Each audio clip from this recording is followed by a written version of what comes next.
Hello আসসালামু আলাইকুম friends, আজকে আমি তোমাদের জন্য নিয়ে এসেছি ক্লাস 6 10.2 ইংলিশ পেজ 76।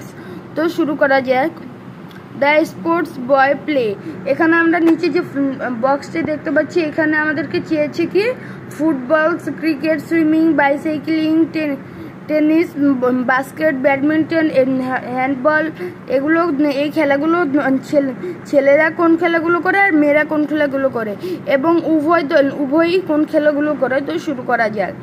হাডুডু, বাস্কেটবল এবং চেস এগুলো ছেলেরা খেলে থাকে এবং মেয়েরা খেলে থাকে volleyball, musical chair, doll game. এবং সবাই যেটি খেলে ফুটবল, টেনিস, ক্রিকেট, সুইমিং। আসসালামু আলাইকুম ফ্রেন্ডস, আজকে এখানে শেষ করছি। চ্যানেলে নতুন হয়ে থাকে সাবস্ক্রাইব করে দিও। Bye bye.